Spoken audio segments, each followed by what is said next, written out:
سورہ نمل کا بیان ہو رہا ہے، تو اس سلسلے میں 1 سے 44 آیات کی تفسیر ہو چکی. اب 45 سے 58 آیات پہلے تلاوت، ترجمہ اور تفسیر.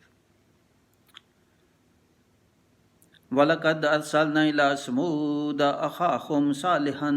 أَنِ اعْبُدُوا اللَّهَ فَإِذَا هُمْ فَرِيقَانِ يَخْتَصِمُونَ قَالَ يَا قَوْمِ لِمَ تَسْتَعْجِلُونَ بِالسَّيِّئَةِ قبل الحسنہ لولا تستغفرون اللہ لعلکم ترحمون قالوا طیرنا بک وبمن معک قال طائرکم عند اللہ بل انتم قوم تفتنون وکان فی المدینۃ تسعة رہط یفسدون فی الارض ولا یصلحون قالوا تقاسموا باللہ لنبیتنہ وأہلہ ثم لنقولن لولیہ ما شہدنا مہلک اہلہ وإنا لصادقون ومکروا مکرا ومکرنا مکرا وہم لا یشعرون فانظر کیف کان عاقبۃ مکرہم انا دمرناہم وقومہم اجمعین فتلک بیوتہم خاویۃ بما ظلموا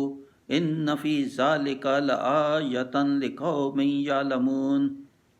وانجینا الذین آمنوا وکانوا یتقون ولوطا اذا قال لقومہ اتأتون الفاحشۃ وانتم تبصرون اینکم لتأتون الرجال شہوۃ من دون النساء بل انتم قوم تجہلون فما کان جواب قومہ الا ان قالوا اخرجوا آل لوط من قریتکم انہم اناس یتطہرون فانجیناہ واہلہ الا امرأتہ قدرناها من الغابرین وامطرنا علیہم مطرا فساء مطر المنذرین. یہاں تلاوت ہوئی 58 آیات تک، اور اب انہی آیات کا سادہ ترجمہ بیان ہوگا. بے شک ہم نے سمود کی طرف ان کے ہم قوم صالح کو بھیجا کہ اللہ کو پوجو، تو جبھی وہ دو گروہ ہو گئے جھگڑا کرتے. صالح نے فرمایا، اے میری قوم، کیوں برائی کی جلدی کرتے ہو بھلائی سے پہلے؟ اللہ سے بخشش کیوں نہیں مانگتے؟ شاید تم پر رحم ہو. بولے، ہم نے برا شگون کیا تم سے اور تمہارے ساتھیوں سے. فرمایا، تمہاری بدشگونی اللہ کے پاس ہے، بلکہ تم لوگ فتنے میں پڑے ہو.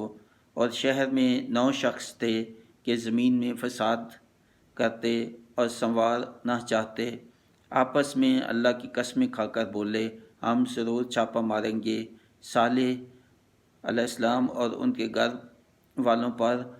پھر اس کے وارث سے کہیں گے کہ اس گھر والوں کے قتل کے وقت ہم حاضر نہ تھے، اور بے شک ہم سچے ہیں. اور انہوں نے اپنا سا مکر کیا اور ہم نے اپنی خفیہ تدبیر فرمائی اور وہ غافل رہے. تو دیکھو کیسا انجام ہوا ان کے مکر کا، ہم نے ہلاک کر دیا انہیں اور ان کی ساری قوم. تو یہ ہے ان کے گھر ڈہ پڑے، بدلہ ان کے ظلم کا. بے شک ان میں نشانی ہے جاننے والوں کے لیے. اور ہم نے ان کو بچا لیا جو ایمان والے تھے اور ڈرتے تھے. اور لوط علیہ السلام کو جب اس نے اپنی قوم سے کہا کہ بے حیائی پر آتے ہو اور تم دیکھ رہے ہو، کیا تم مردوں کے پاس شہوت سے جاتے ہو عورتوں کو چھوڑ کر، بلکہ تم جاہل لوگ ہو. تو اس کی قوم کا کچھ جواب نہ تھا مگر یہ بولے، لوط علیہ السلام کے گھرانے کو اپنی بستی سے نکال دو، اور یہ لوگ تو ستھرا پن چاہتے ہیں. تو ہم نے اسے اور اس کے گھر والوں کو نجات دی، مگر اس کی عورت کو ہم نے ٹھہرا دیا کہ وہ رہ جانے والوں میں ہے، اور ہم نے ان پر ایک برساؤ برسایا، تو کیا ہی برا برساؤ تھا ڈرائے ہوئوں کا۔ کہ یہاں جو ہے وہ ترجمہ ختم ہوا۔ سورہ نمل کا بیان ہو رہا ہے، تو اس سلسلے میں اب تفسیر ہوگی آیات 45 سے 58 تک۔ فرمایا کہ بے شک اللہ تعالیٰ نے قوم سمود کی طرف انہی میں سے صالح علیہ السلام کو بھیجا کہ قوم سے کہیں کہ صرف اللہ ہی کو پوجو اور بت پرستی چھوڑ دیں اور اللہ کے سوا دوسروں کو پوجنا چھوڑ دیں۔ اس پر صالح علیہ السلام کی قوم دو گروہوں میں تقسیم ہو گئی، ایک وہ جو ایمان لے آئے اور دوسرے جنہوں نے تکذیب کی اور آپس میں جھگڑنے لگے۔ صالح علیہ السلام نے قوم کے نافرمانوں سے کہا کہ برائی طلب کرنے میں جلدی مت کرو، بلکہ پہلے بھلائی کرو، اللہ سے گناہوں کی بخشش مانگو، شاید وہ تم پر رحم کرے۔ یعنی برائی کی جلدی نہ کیا کریں، برائی جب بھی کوئی ذہن میں آئے تو ٹھہر جاؤ، شاید پہلے بھلائی کا سوچو، بھلائی پہلے کرو برائی سے، تاکہ اللہ تعالیٰ آپ پہ رحم کرے، آپ کے گناہ بخش دے اور تمہیں عذاب سے بچا لے۔ مگر یہ نافرمان کہنے لگے کہ جو ان پر قحط کا عذاب نازل ہوا ہے، آپ کی نحوست اور بدشگونی، بہت ہی زیادہ قحط کا جو اس وقت ان پہ عذاب آیا ان کے صالح علیہ السلام کی قوم پہ، تو انہوں نے کہا کہ یہ تو تمہاری وجہ سے ہی ہے، یہ جو بدشگونی ہوئی کہ تم نے یہ جو نبوت اور ہدایت اور جو بھی اللہ تعالیٰ کا پیغام ہے بتوں سے دور رکھنے کی کوشش، اور یہی بدشگونی کہ ہم پہ قحط کا عذاب ہوا۔ تو صالح علیہ السلام نے فرمایا کہ یہ عذاب تمہاری نافرمانیوں کے سبب ہے۔ اس شہر جس کا نام روایات میں ہجر بتایا گیا ہے، 9 آدمی تھے جو بہت فساد کرتے تھے اور بھلائی نہ چاہتے تھے۔ اس شہر میں 9 بہت ہی فسادی اور نافرمان تھے، تو وہ ہر وقت خرابی اور فساد ہی چاہتے تھے، تو ان کا ذکر ہے۔ یہی تھے جنہوں نے اونٹنی کو، اور اونٹنی صالح علیہ السلام کی جو اس کی کونچیں کاٹی، اس کو قتل کیا، تو یہی 9 جو تھے، انہی کا ہی وہ کام تھا۔ ان لوگوں نے قسمیں کھا کر کہا کہ ہم ضرور رات کو صالح علیہ السلام کے گھر پر حملہ کر کے ان کو اور ان کے گھر والوں کو ہلاک کر دیں گے یا ملک سے نکال دیں گے،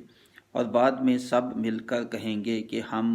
قتل کے وقت وہاں موجود ہی نہیں تھے، بلکہ قتل کی ہی نیت تھی، اور ان کو قتل کریں گے کہ ہم قتل کے وقت وہاں موجود ہی نہیں تھے۔ یہ انہوں نے چال ایک چلی کہ ایک آدمی جاتا تو پھر تو وہ پتہ چل جاتا، تو کس قوم، کیونکہ مختلف وہاں بھی قبیلے تھے، قومیں تھیں، تو وہ ان کو پتہ چل جاتا کہ کس ایک قبیلے کے لوگ نے کیا ہے، تو وہ تو اس کی شامت آ جاتی۔ تو اس لیے انہوں نے ہر ایک قبیلے سے ایک ایک لوگ جو ہے وہ چنا، اور یہ 9 لوگ جو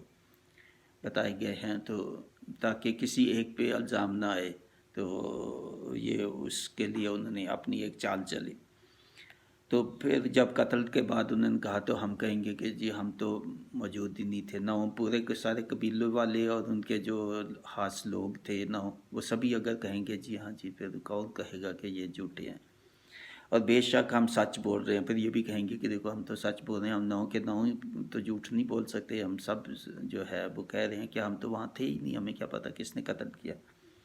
ان لوگوں نے اپنا مکر دکھایا، اور اللہ تعالیٰ نے اپنی خفیہ تدبیر فرمائی،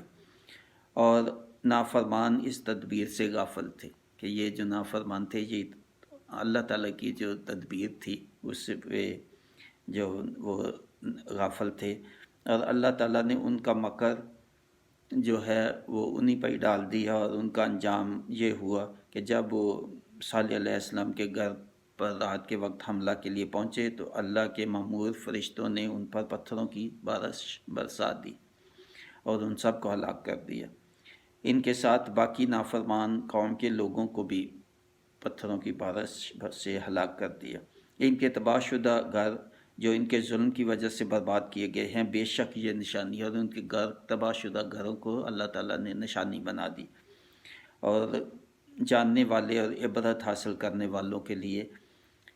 اور ہم نے ان کو بچا لیا، جو ایمان والے تھے ان کو بچا لیا، جو ڈرنے والے تھے اللہ تعالیٰ نے ان کو اس عذاب سے بچا لیا۔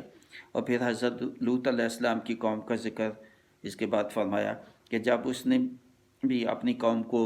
بے حیائی سے روکا، فحاشی سے روکا کہ تم عورتوں کو چھوڑ کر مردوں سے بدفعلی کرتے ہو اور پھر سب کے سامنے بھی کرتے ہو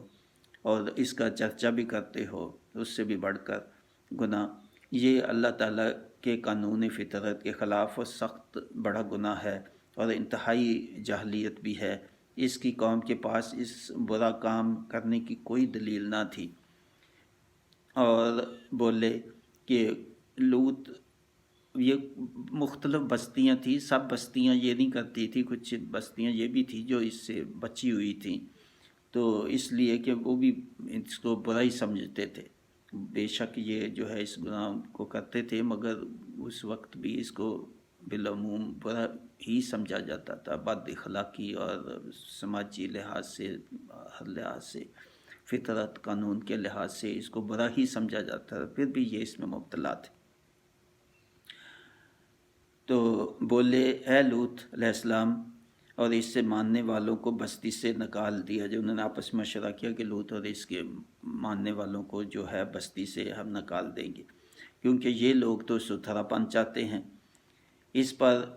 اللہ تعالیٰ نے لوط علیہ السلام اور اس کے گھر والوں کو تو بچا لیا،